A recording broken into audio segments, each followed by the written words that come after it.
building tension in the room. Karoline Leavitt, still composed, stepped forward once again. She took a deep breath, her fingers gripping the chalk lightly.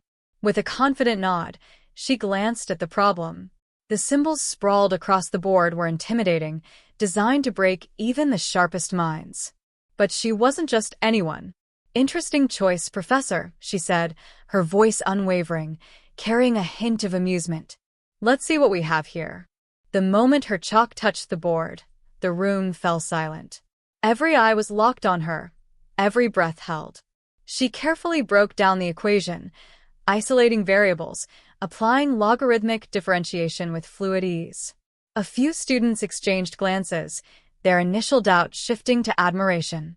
Dr. Williams, standing rigidly with his arms crossed, watched every movement like a hawk, waiting for her to make a mistake. But she didn't. Each step was methodical, each calculation seamless.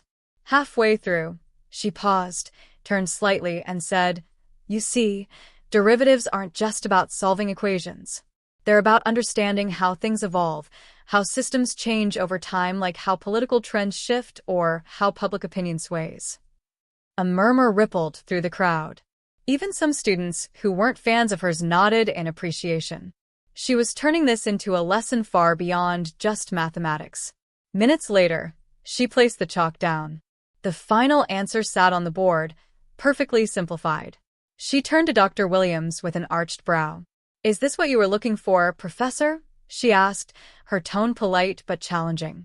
Dr. Williams took a slow step forward, inspecting every symbol.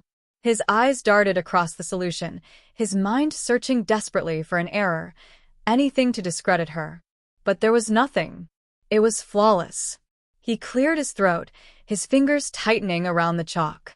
"Well, it appears correct," he admitted, though his voice lacked its earlier smugness. A wave of hushed excitement spread through the hall. The once skeptical students now looked at Leavitt in a new light. Some even began to applaud. Reporters scribbled furiously, their cameras clicking away. This was no longer just a simple challenge. It was a moment that would be replayed on news channels and social media for days to come. Leavitt gave a small, knowing smile.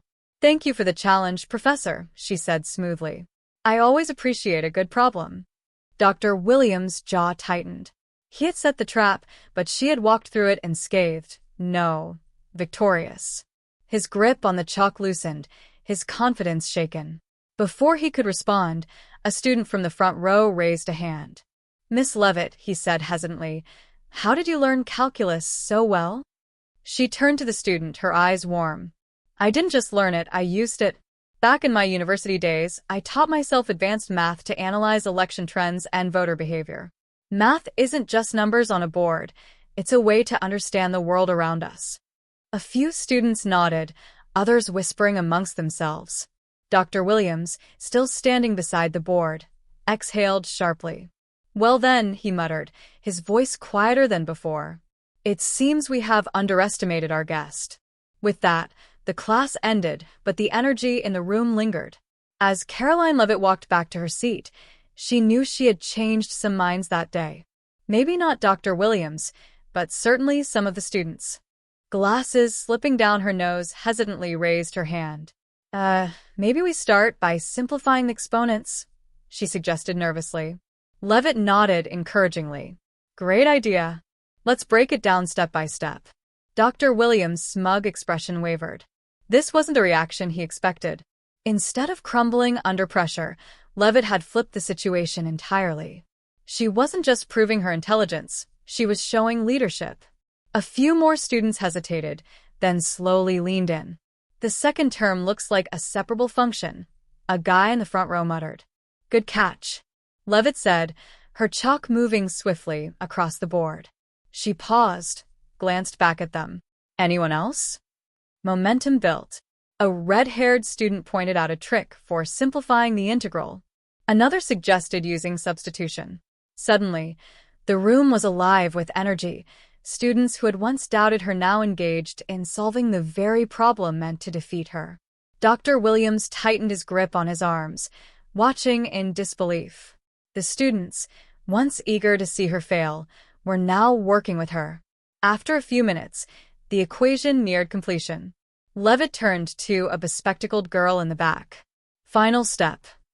The girl swallowed, adjusting her glasses. Apply the boundary conditions? Leavitt grinned. Exactly. She wrote the last part and stepped back. The final answer stood bold and clear, written by not just her hand, but the collective effort of the class. Silence. Then, thunderous applause. The students erupted into cheers, some even standing. Reporters scrambled to capture the moment. The smug grin on Dr. Williams' face had disappeared entirely. One student muttered, "She didn't just solve it, she made everyone believe they could too." Dr. Williams exhaled sharply, his hands gripping the desk behind him. He had set this challenge to humiliate her. Instead, she had won over his own students. Leavitt turned, eyes calm. "Well, Professor? Are you handing in your resignation?" She teased lightly, her tone playful but firm. The room broke into laughter. Dr. Williams' face burned red, but he forced a stiff smile. I think I'll keep my job for now," he muttered. Leavitt chuckled. "Fair enough. Teaching has its challenges, doesn't it?" With that, she returned to her seat, composed as ever. Students whispered in awe. Reporters rushed out to break the news. The moment would go viral within hours. Dr. Williams remained at his desk, staring at the board, the solution staring back at him. His plan had backfired spectacularly. But deep down, even he had to admit, he had underestimated Karoline Leavitt. And she had just proven, beyond a shadow of a doubt, that she was more than just a politician. The girl with her hair tied high hesitated for just a moment, then raised her hand. I think we need to separate the variables first," she stammered. Leavitt turned to her with an encouraging nod. "Great idea," she said, immediately breaking the equation into two distinct parts, handling each function separately. Her chalk moved swiftly, the symbols flowing with precision. "Who's got the next idea?" she asked, glancing at the class. A bespectacled boy stood up, pushing his glasses higher on his nose. "Use a substitution. It'll make things simpler." Leavitt's lips curved into a smile. "Smart approach," she said, seamlessly applying the substitution. The chalk raced across the board, her movements confident, effortless. What started as murmurs among the students grew into an energized discussion. "Add the constant," someone called from the back. "Exactly," Leavitt affirmed, completing the final step. The equation took its final shape. The differential portion was solved, both sides perfectly balanced. With a final stroke of chalk, the answer stood bold and undeniable. Leavitt turned back to the class, her voice